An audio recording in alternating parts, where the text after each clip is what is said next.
Olá, meus queridos, tudo bem com vocês? Que bom encontrar vocês, né? É sempre bom a gente aprender cada vez mais, fazer coisas cada vez mais úteis dentro dessa quarentena, né? Então vamos continuar sendo produtivos, vamos lá, né? Sendo cada vez mais é, convictos da nossa perseverança, do nosso resultado, do nosso objetivo, e os frutos virão depois que essa tempestade também passar, ainda mais virão. Então, fique com esse pensamento, né? Fique com o pensamento da proatividade, da determinação, da confiança, faça-se tudo e tudo mais vai ser acrescentado, tudo mais vai mudar, vai ser melhor, né? Por causa da sua mudança de atitude, da sua busca por perseverança.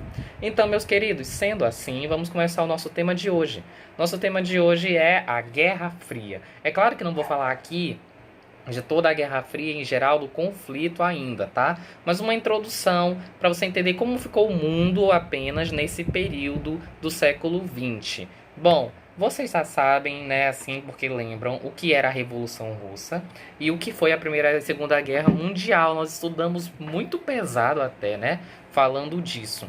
Agora estamos numa outra consequência desses conflitos todos, que é a Guerra Fria, que vai trazer outras consequências para o mundo, né? Basicamente, a Guerra Fria é um conflito agora que privilegia dois inimigos, os Estados Unidos e a União Soviética. É claro que as visões capitalista e socialista, né, as visões de predominação de colônias e busca de riquezas, não sei mais o que, isso já existia desde a Primeira Guerra Mundial e principalmente na Segunda Guerra Mundial, quando a União Soviética surge. Só que é agora, sabe o que é agora? Que vamos ter o espaço. O mundo vai ser, como é que a gente diz assim? Aquele campo de UFC, aonde o capitalista estadunidense e o socialista russo vão se enfrentar. Quem vai sair vitorioso dessa batalha? O que vai acontecer com o mundo, que é o chão no qual esses lutadores estão pisando, eles estão massacrando,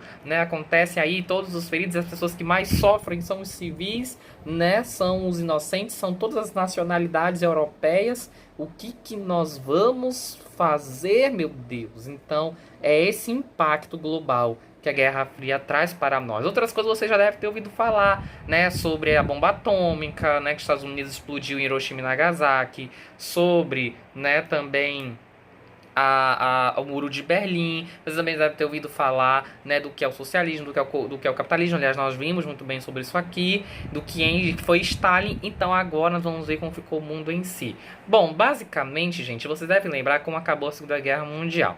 A Alemanha ficou completamente, né, quebrada. E aí essa quebra levou, né, a Alemanha a ser responsabilizada pelas duas guerras mundiais que aconteceu. Ela sofreu também uma divisão do território dela sobre os países vencedores das guerras, né, incluindo a recém-União Soviética. Então a Alemanha, gente, pense, né, ela não é mais, digamos assim, alemã em si, ela tem, né, uma parte francesa, uma parte inglesa, uma parte estadunidense americana, outra parte russa soviética, né? Inclusive, a capital, Berlim, foi dividida dessa forma. Inclusive, vou até mostrar aqui o mapa para vocês, né? Para vocês entenderem como ficou, ó, Berlim nesse tempo, tá? A parte verde é capitalista, dividida ainda entre os franceses, os ingleses e os americanos. E a parte rosa é a comunista russa, dividida pela linha vermelha que vocês viram aí, que é o famoso Muro de Berlim, tá? E aí, então, o que geralmente aconteceu?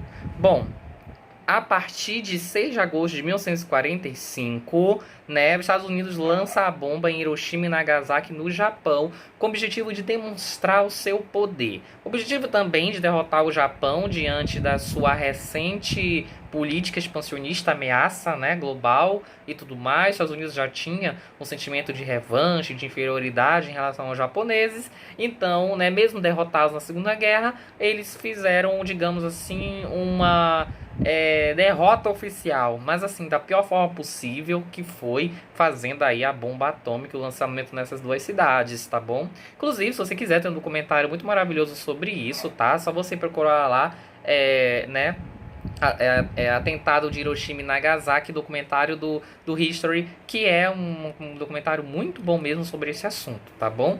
Depois, nós vamos ter aqui, em 1947, o presidente Harry Truman na condução da presidência, né, sucessor do Franklin Roosevelt, aonde ele realizou um discurso que viria a ser considerado por grande parte das pessoas, como os historiadores, o início da Guerra Fria. Afirmou o combate contra o avanço do comunismo na União Soviética pelos Estados Unidos e criou várias medidas para que isso acontecesse. Esse conjunto de medidas foi denominado de Doutrina Truman. Viu como não é difícil? Não é difícil, né? Se você perguntar como foi que os Estados Unidos estabeleceram as medidas para combater o comunismo, é na doutrina Truman, por causa do presidente Harry Truman. Não é complicado de lembrar isso, certo? Continuando, né? Ele também dizia que os Estados Unidos eram os guardiões da liberdade dos povos, tá bom? E aí você vê então um mundo, gente, que está dividido em dois blocos, dividido em dois mundos, tá bom? O mundo capitalista, né? E um socialista. E a consequente disputa de áreas de influência. Áreas de influência são aqui todos os países europeus, incluindo a Alemanha, em especial a Alemanha, tá bom?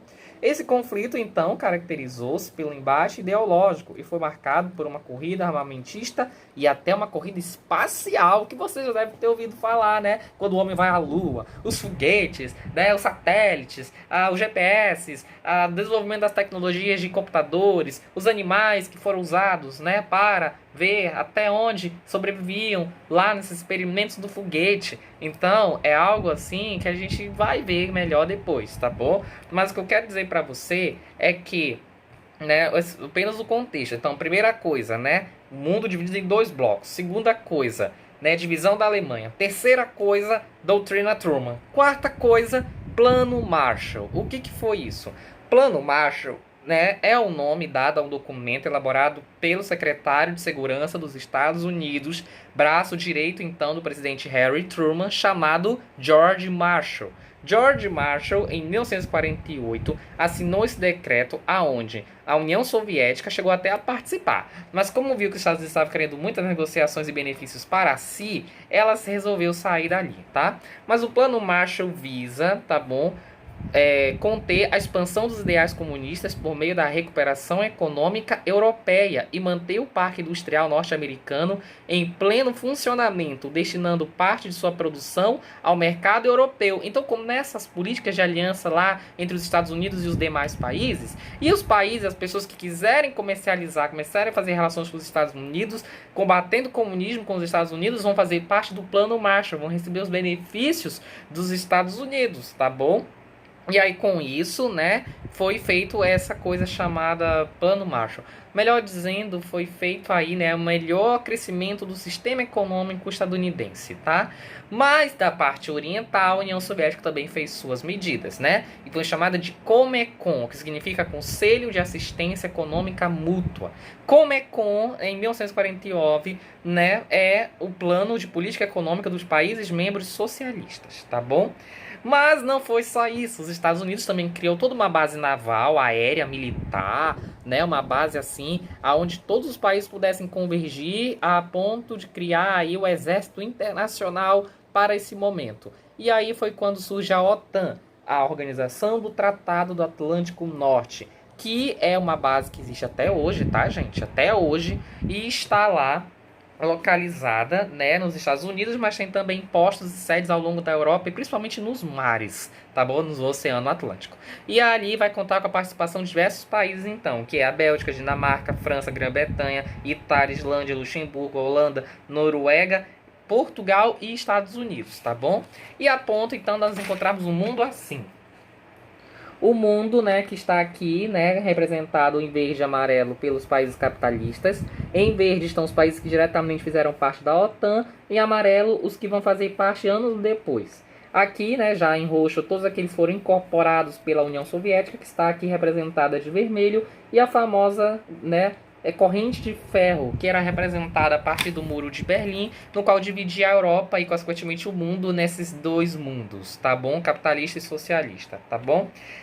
Sobre a Alemanha em si, só para encerrar, né, ela foi dividida em República Democrática Alemã e depois em República Federal Alemã, né, no caso, a República Democrática era da parte oriental, portanto soviética, e a República Federal Alemã era da parte ocidental, ou seja, capitalista.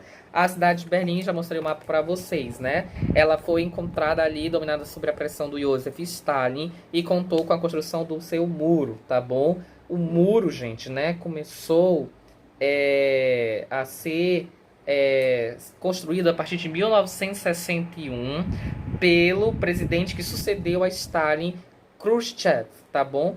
Ele separou, né, a cidade aí, o muro tem 45 quilômetros de extensão, tá bom? É feito de concreto e fortemente protegido por arame farpado, torres de vigia, soldados armados, fios eletrificados, entre outras coisas. É claro, né, que o muro vai ser o auge do desespero e o maior símbolo da divisão do mundo, o maior símbolo digamos assim, da divisão do homem, a divisão que o homem causa na humanidade, né? Todos os traumas, prisões, tudo que acontece, a quebra de identidade terrível, separação de famílias, de amigos, né? Pessoas que nunca mais tiveram contato entre si por causa do muro de Berlim, tá bom? Houve várias tentativas de pessoas que pulariam o muro. Algumas conseguiram, é verdade, entendeu? Mas elas sempre eram um perigo, né? E tinha que ter também cuidado. Bom, o muro ficou ali até o ano de 1989. Faz as contas comigo, 60, 70, 89, foram mais aí, né, de 20 anos, gente, né? E cai aí depois que o comunismo começa a ficar muito fraco na Rússia com a atuação do presidente Mikhail Gorbachev, que começa a cada vez mais a abrir a Rússia ao capitalismo e devolver a Alemanha aí para, né, o molde como queria, e a queda do muro é uma consequência. E é histórica essa queda do muro. Sabe o que é histórico? O que não falta é foto, é imagem, é vídeo de milhões de pessoas quebrando o muro de Berlim. Ele ainda existe lá, né, ele é simbolicamente, né, tratado como até uma parte muito histórica, patrimônio histórico da humanidade. E você pode ver, tá bom? Bom, aqui tem uma foto de 1962, aonde estava começando a construção do muro, tá bom? Isso aqui é o muro, gente, ó, isso aqui, tá bom? Então, né, só para você ter noção, gente, do como o mundo ficou em drama, né? Nós tivemos aqui uma Primeira Guerra Mundial, depois tivemos a Segunda Guerra Mundial, agora vamos ter uma Guerra Fria, né? E o que nós trazemos disso tudo, né? Justamente como as ideologias elas são perigosas quando elas ficam bastante extremistas, como uma ideologia ela era realmente perigosa, que no caso era o socialismo, e como as consequências foram muito mais do que nós imaginamos, como houve muita fragmentação na história da Europa, né? Como houve fragmentação, como houve a falta de apoio, como houve, meu Deus, traumas, mortes mesmo, né? Milhões e milhões, né? E tudo em consequência de quê, né? De um modelo econômico para o mundo seguir. Então, que fique toda essa lição para nós, né? Nós evitarmos ao máximo toda ideologia que relativize a vida humana e tudo aquilo que prejudique ainda mais a nossa situação. E os interesses que, afinal, não pensam no bem comum. Bom, gente, muito obrigado. Então é isso. Muito obrigado. E a gente continua depois falando do conflito em si. Abraços fortes. Cuidem-se nessa quarentena. Faça esse período melhores também da vida de vocês. Beijos!